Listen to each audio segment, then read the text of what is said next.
Des unités mobiles peuvent être sur nous rapidement et l'y porter directement à partir de Annaba, Ben Mehdi, Ben Houmana, le lac des oiseaux, Nemlia, Blandan, Merdes, etc. S'y ajoutent les batteries et les groupes d'artillerie disséminés dans la région, ainsi que l'aviation qui agit systématiquement en appui des troupes au sol. Nous pouvons être encerclés hermétiquement et pilonnés sans discontinuer. La rivière Bouna Moussa est à environ 500 mètres. En face, j'aperçois l'ancien emplacement du bac. C'est là où nous devons traverser. Plus loin, le pont que vont emprunter nos commandos. Ce point de passage présente quelques avantages. Il n'est pas électrifié. Nous évitons ainsi d'avoir à couper les fils dits d'alerte. Habituellement, pour éviter cet obstacle difficile à distinguer dans l'obscurité ou la végétation, nous équipons nos hommes de légères baguettes qu'ils tiennent entre deux doigts en avançant. Dès que celles-ci touchent, des vérifications sont effectuées. La colonne s'arrête pour faire passer les éléments un à un avec toutes les précautions requises et la progression continue. Le pont est obstrué par des enchevêtrements de barbelés, sans doute truffés de mines antipersonnelles modèle 51 encriées et par des gadgets bondissants encore plus dangereux. Bourrés de billes d'acier, ils explosent à 80 cm du sol pour occasionner de terribles blessures dans le bas du corps. Le groupe spécialisé a déjà procédé au déminage et coupé les fils barbelés, camouflant artistement son travail pour éviter d'attirer l'attention des patrouilles ennemies, nombreuses le long de la ligne toute proche. Nous apercevons au loin la route Annaba-Soukaras et discernons vaguement la Seybouze. Les monts Bouhamra et Eddour se dressent majestueusement en arrière-plan, derrière les faubourgs sud de Annaba. L'Eddour est le Djbel Salvateur que doivent obligatoirement atteindre les commandos après avoir traversé la Bouna Moussa, la ligne fortifiée, enfin la Seybouze. L'Eddour boisé et escarpé est la première marche d'une chaîne de gradins qui s'étire jusqu'à la Kabylie en passant par les massifs de Skikda, de Djijil et de Kolo. Une fois ce premier Djbel atteint, l'unité, éventuellement poursuivie, peut se retrancher et tenir en respect l'ennemi. Elle peut également compter sur les groupes de l'ALN, présents en nombre pour la guider et lui prêter main forte. Les hautes herbes, les bosquets de différentes essences et les arbres qui poussent çà et là nous permettent d'échapper à la vue des observateurs aériens toujours sur la brèche. Les avions de l'aéroclub de Annaba nous survolent tellement bas que nous risquons à tout moment d'être repérés. Les pilotes, accaparés visiblement par leurs leçons de pilotage, ne prêtent aucune attention à ce qui se passe à quelques dizaines de mètres plus bas. Pendant la journée, les Djounouds ne parlent que des moustiques. Leurs nuisances sont l'objet de toutes les conversations. Ces insectes enragés disputent la vedette à l'ennemi. Chaque homme de la section locale porte dans son havre-sac une bâche d'1 mètre sur 1 pour se couvrir la tête et une partie des épaules, afin de se protéger des terribles petits vampires, plus féroces encore la nuit. Je l'apprends à mes dépens dès que je m'allonge. Ndjoundi me propose une toile imperméable et me conseille de m'installer sur un point haut. Mais où trouver ce point haut? Impossible d'éviter les maudites bestioles qui foncent avec des vrombissements de scierie. Leurs dards venimeux traversent plusieurs épaisseurs de tissu, s'enfoncent dans la chair et se gavent de sang humain. Je comprends soudainement pourquoi nos Djounouds sédentarisés ici se sentent en sécurité. Si notre cuir épais, tanné et durci par les intempéries et les privations ne rebute pas les minuscules monstres volants de la Bouna Moussa, que dire des épidermes laiteux et délicats de Jean-Paul et Christian? Dès qu'un roumi ose s'aventurer dans le marécage, il est saigné à blanc par des essames de sangsue ailés. Je dédie une médaille du mérite à nos braves petits Dracula. On m'explique que depuis que la région a été décrétée interdite, les animaux, surtout les bovins, ont disparu, décimés par les bombardements.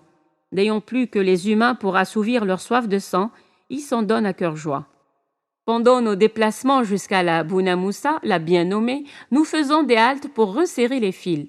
Nous arrachons des touffes d'herbe pour en faire des chasse-mouches. À force d'aller et de venir vers la rivière qui se trouve à moins d'1 kilomètre, il se forme autour de nos poignets et de nos chevilles des bracelets sanguinolents. Le visage est relativement épargné grâce aux éventails que nous agitons sans arrêt. Mon attention est concentrée sur notre mission. au simple énoncé de la somme d'obstacles et de difficultés qui nous attendent et que j'évalue objectivement, mon anxiété renaît. Mais elle est dissipée par le calme des responsables qui sont à mes côtés. Je mets mes impressions sur le compte de mon inadaptation à ce terrain que je foule pour la première fois. Selon eux, cette région est souvent choisie comme zone de repos par l'ensemble des sections.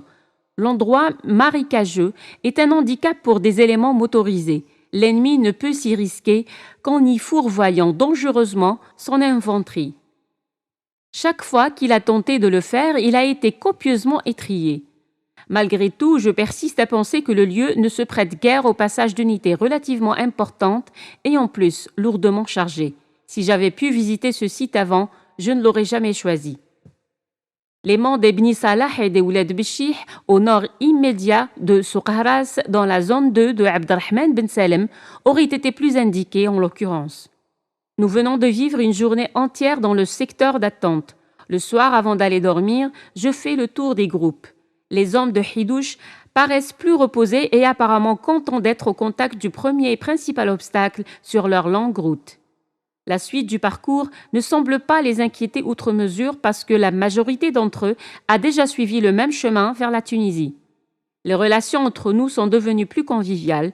Peut-être que ceux que j'escorte se sont-ils finalement aperçus que nous avons raison de recommander la rapidité, la discrétion et la vigilance.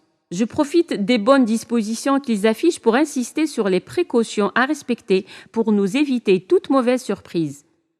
Je demande à tous les responsables de veiller au camouflage. Je place dans chaque section des hommes connaissant parfaitement le terrain. Il est indispensable que la topographie des lieux soit maîtrisée et qu'elle joue en notre faveur en cas de dispersion brutale. J'invite les unités à se rapprocher le plus près possible des marécages afin de rendre relativement inopérants les tirs de l'artillerie. Rares sont les obus qui, amortis par la vase, explosent quand même. J'organise nos positions de défense en hérissant pour tenir éventuellement tout le long du jour.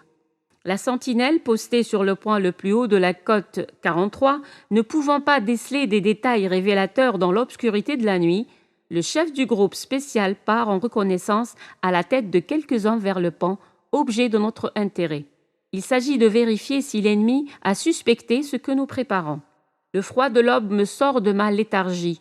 Tout est calme, à peine parviennent une toux étouffée, un raclement de gorge et aussi une belle et discrète psalmodie de la Fatiha qui ouvre la première prière de la journée.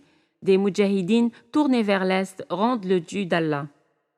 Des impressions contradictoires se pressent dans ma tête. Les images encore floues que j'ai sous les yeux s'ordonnent peu à peu. Mes compagnons et moi sommes au centre de la toile de l'araignée. Une araignée mécanique aux dards multiples, acérée et mortelle. Une chaleur passagère me monte au visage. Je sais que je ferai tout pour faire passer mes compagnons et pour nous désempêtrer du piège où le commandement nous a imprudemment fourvoyés. Une odeur de café au lait et de galettes chaudes monte inhabituelle. Ce souvenir olfactif rappelle des jours plus quiets. La nostalgie est vite gommée par la réalité alentour. Les hommes qui étaient partis en reconnaissance ont pris le risque insensé de traverser la ligne Maurice pour aller de l'autre côté ramener ce petit déjeuner. Je suis touché par tant d'abnégation. Je comprends qu'ils apprécient de voir leurs responsables partager les dangers auxquels ils sont eux-mêmes exposés. Je n'ose leur reprocher d'avoir mis en danger leur vie et la nôtre pour si peu de choses. Mais est-ce vraiment peu de choses de dire aux barbelés, aux mines, aux courants électriques mortels « Allez au diable, ce matin, nous déjeunerons de café, de galettes et de beurre malgré vous. » C'est ainsi que je veux comprendre ce pied de nez balancé à la mort. Ce geste touchant et d'autres plus tard m'amèneront à adopter avec les hommes qui sont sous mes ordres un principe exigeant, toujours partager avec eux le meilleur et le pire sans jamais tricher. J'apprendrai avec le temps et l'expérience combien la valeur de l'homme est importante, indépendamment du grade qu'il arbore. Écouter l'avis d'un simple soldat ou celle d'un sous-officier, le solliciter quand il faut, peut sortir de situations périlleuses toute une unité. Les batailles de Ramd-Zana, de Jbel el-Ballout et d'autres encore auxquelles je participe tout au long de la guerre montrent que lorsqu'on respecte le combattant, on peut en attendre des miracles de bravoure et de sacrifice. Après avoir pris avec délectation ce café au lait inattendu, Je commence à préparer les unités au franchissement de la ligne. La rivière Bounamoussa est notre objectif primordial. Les 2 commandos doivent la franchir en même temps, avant 21h. Puis, mettons à profit ce premier succès, courir d'une seule haleine jusqu'à la Seybouze et ensuite parvenir à l'Eddour avant le lever du soleil. Afin de gagner du temps, nous commençons notre approche de jour avec un maximum de précautions, de sorte à engager l'opération dès le crépuscule. Nos 2 canots pneumatiques ne peuvent transporter que 2 passagers à la fois. C'est peu pour amener 130 hommes sur l'autre rive. Un premier essai, nous nous apercevons que le courant est trop fort. Un orage inattendu a-t-il éclaté loin en amont? Nous nous portons au point de partage des eaux à une centaine de mètres. Nous faisons passer d'abord un groupe de voltigeurs et 2 fusils mitrailleurs de la section Hamdan pour protéger l'ensemble du dispositif, puis c'est le tour des commandos. Nous nous rendons compte très vite que l'imprévu est en train de bousculer notre projection théorique. L'horaire retenu ne sera pas respecté. Nous décidons de faire le chemin inverse à ceux qui sont déjà de l'autre côté. Il faut une autre manière de procéder afin de rester dans les temps nécessaires pour la réussite de l'opération. Une autre alternative s'offre à travers l'embouchure même de la rivière et, pour vaincre le courant très fort, tendre des cordes pour faire coulisser les canaux dont les rebords sont pourvus d'anneaux. En tirant sur les filins, nous devrions franchir plus vite la rivière. Pour vérifier si ça marche, pendant que l'ensemble des unités rejoint le secteur d'attente pour la nuit, le petit état-major que nous formons, accompagné de quelques junouds connaissant les lieux et bons nageurs, retourne sur ses pas. Nous longeons la mer. Les plages de sable fin se succèdent. La mer déroule sa houle dans un clair-obscur irréel. Une demi-lune se reflète sur la surface de l'eau. Le panorama est d'une beauté saisissante.